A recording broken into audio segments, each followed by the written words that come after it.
Allez, merde. Ouais. Voilà, voilà, tac. Voilà, ok. Ok. Analyse de compétences, tout ça. Gna.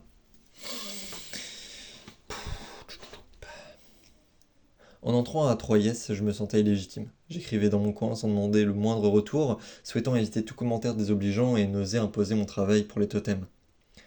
J'ai alors réalisé un court-métrage de 10 minutes, en dehors de cet exercice. Ce projet nommé Wizwoo souffre de nombreux défauts à l'écriture qui ont eu un impact sur le tournage. J'en avais presque oublié qu'il fallait des images pour faire un film. Ce projet m'a aussi permis de voir que ce qui fonctionnait à l'écrit ne fonctionne pas forcément à l'image. D'où l'importance de faire des préparations, des répétitions et de travailler l'écriture en jouant les scènes avec des comédiens ou de simples connaissances. J'ai aussi pu expérimenter les difficultés de faire une comédie. Ce court-métrage s'est transformé au fur et à mesure du tournage en un thriller avec des blagues de mauvais goût. Malgré tout, je me suis découvert une passion pour l'écriture de dialogue, une passion qui est devenue un atout dans ma manière de travailler. Aujourd'hui, les dialogues m'aident souvent à structurer mon récit et l'utilisation de silence peuvent aider à dynamiser ces derniers. Je n'ai rien réécrit, honteux de ce projet, avant la fiction de fin de première année où j'ai été assigné scénariste sur un projet imaginé par Ryan Elkamash. Au début, je n'arrivais pas à écrire ce projet, ne me reconnaissant pas dans les sujets qu'il voulait traiter et l'ayant trop peu comme consultant. Avec l'équipe, nous avons alors décidé de me laisser écrire ma propre histoire. Hide and Seek, se voulant lui aussi être une comédie, mais plus l'écriture avançait, plus il se transformait en thriller. L'équipe me faisait des retours, mais je n'étais pas assez à l'écoute. Ceci nous a fait partir sur un tournage avec un scénario mal structuré, des personnages pas assez développés, ce qui va nous poser des problèmes lorsque notre actrice principale va nous quitter après seulement 2 jours de tournage sur 4. Avec Ryan et l'équipe, nous avons dû trouver comment modifier la fin du film. Nous avons chacun échangé sur des idées pour arriver à ce qui nous a semblé la moins pire. Avec le recul aujourd'hui, nous aurions dû changer l'entièreté de l'histoire en incorporant certaines parties déjà tournées dans la narration. Le résultat du projet est celui auquel on s'attend, un récit mal structuré avec des personnages pas assez caractérisés et avec de trop nombreux clichés qui font sortir du film. Un projet de première année qui m'a pesé sur le moral, surtout quand j'ai appris à avoir été accepté en filière réalisation et scénario.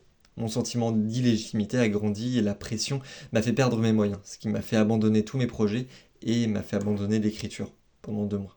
En début de deuxième année, j'ai repris l'écriture avec le soutien de mes parents. Je me suis retenté un projet de comédie pour les séries qui n'a pas été retenu, mais que je n'ai malgré tout pas abandonné. Nous y reviendrons. Voyant mon travail en comédie ne pas progresser, je n'ai pas voulu me tenter au pire et me suis tourné vers le type de projet de série dans lequel je suis le plus à l'aise. La série Ereb, précédemment nommée Structure, m'a paru à ce moment le meilleur pour moi. Je me suis de nouveau effacé durant l'écriture de ce projet dû à ce sentiment d'illégitimité. Je n'osais pas m'imposer dans l'écriture où de fortes têtes se disputaient la première place. J'ai vu des scénaristes ne pas en considérer d'autres, et certains d'entre eux suivre aveuglément certains membres du groupe, proches de valoir un culte à leur travail. Tous les membres du groupe ne communiquaient pas entre eux, et l'environnement de travail n'était pas sain. Notre intervenant essayant de s'approprier le projet, l'équipe s'est accrochée à la haine envers ce dernier pour avancer. Nous nous sommes détournés du vrai problème pour éviter le conflit. Aujourd'hui, je sais que parler est le plus important. Quand le contact est rompu, la collaboration tombe à l'eau avec le projet. N'ayant aucun chef de projet, chacun s'est imaginé son univers. Nous disions oui à tout, sans même s'accorder sur ce qu'était l'idée précise. Peu avant le tournage, nous avons dû crever l'abcès, au milieu de cris, et une réécriture a dû être mise en place. Malgré cela, l'écriture n'a pas changé, et a mis en conflit les fortes têtes. Des réalisations différentes et un groupe en désaccord total. Le récit de ce thriller a foncé droit dans le mur et l'histoire ne tenait pas la route avec un manque cruel d'éléments de compréhension. Ereb m'a remis un coup de masse. J'ai perdu toute confiance dans ma manière d'écrire les thrillers et j'ai repris l'écriture de la comédie proposée comme série de début de deuxième année pour en faire une pièce de théâtre. Aucun projet ne doit être jeté à la poubelle. J'ai appris qu'il fallait les laisser maturer et y revenir plus tard. Mais j'ai surtout appris que la comédie n'était pas mon fort et que parfois il faut savoir demander de l'aide. Aujourd'hui, je le coécris avec Arsène Duquic, qui maîtrise ce type de narration mieux que moi. Durant cette seconde année, en dehors de Troyes, je me suis tenté à mon premier drame, Éreintement. Un film écrit, réalisé, tourné, joué et monté par mes soins qui m'a permis de me remettre à l'aise à l'écriture. Le film est presque muet et, malgré quelques erreurs de narration, m'a conforté dans ma place à Troyes. Une idée m'est alors venue, faire 3 films en 3 jours à l'occasion d'une Nikon Festival. Le projet ensemble, comprenant 3 écrits et une petite équipe, était lancé. Une ambition qui m'a permis de tester un drame, une comédie et un thriller. Je suis fier du drame et du thriller, mais la comédie fut un échec. 3 jours intenses avec des amis qui m'a permis de tester un nouveau type de réalisation majoritairement à l'épaule. J'ai pris conscience qu'il fallait développer la réalisation à l'écrit avant tout, écrire chaque son, décrire chaque image et l'émotion qui accompagne le personnage à cet instant.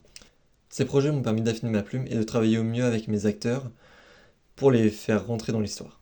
En parallèle de tous ces projets, un de mes colocataires m'a proposé de créer une mini-série qui se nomme aujourd'hui Colox, 4 épisodes de 5 minutes sur le ton de la comédie qui a, comme tous les autres, viré vers un autre genre. L'écriture a pris 6 mois durant lesquels personne n'a accepté de m'accorder du temps pour du script doctoring. Le projet s'est tourné sur 2 mois, avant et après mon épisode de Ereb, ce qui m'a permis de voir mon évolution en réalisation.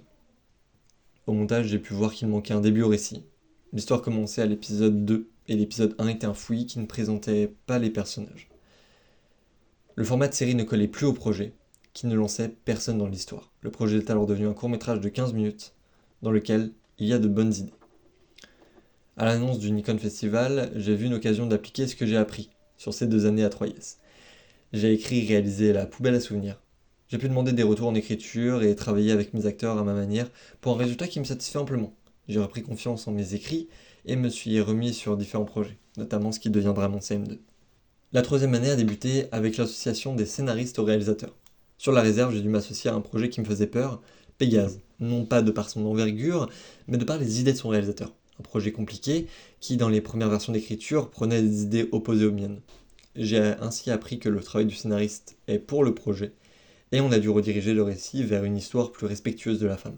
Coécrire est un combat constant, mais il ne faut pas perdre de vue d'où vient l'idée et de retracer l'origine pour arriver à une histoire correcte en accord avec le réalisateur. La collaboration fut compliquée, mais en vue du résultat fut nécessaire.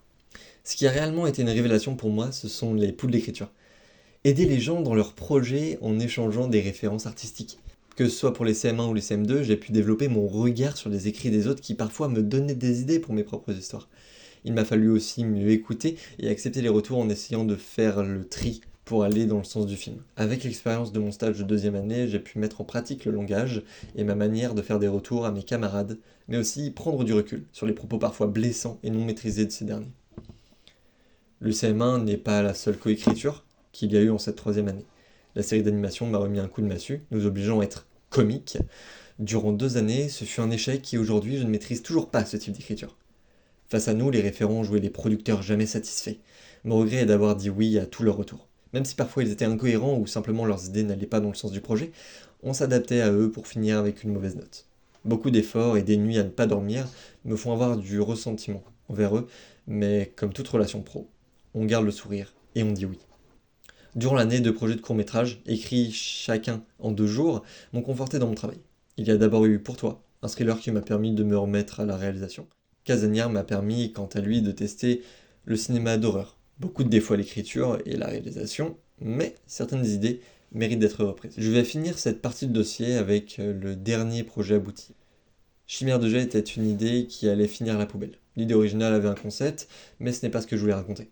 J'ai alors récupéré tous les éléments importants dans ma narration pour en arriver à un premier jet de CM2. Écrire est avant tout se livrer. Le projet de l'Afterlife en 2e année et du podcast en 3e m'ont permis de me libérer, d'être capable d'aller plus loin dans les sujets dont j'ai envie de parler. J'ai alors été puisé dans ce que je voulais raconter et mes camarades m'ont permis de détailler ma plume. Traiter de ce genre de sujet est difficile et m'a valu de presque abandonner.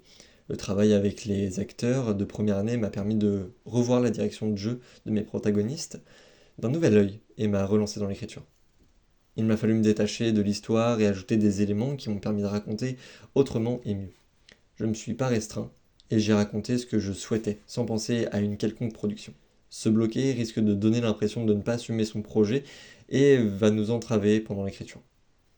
Durant ces 3 années, j'ai appris à aimer, aider les autres à faire leurs propres histoires et me suis forcé à faire les miennes.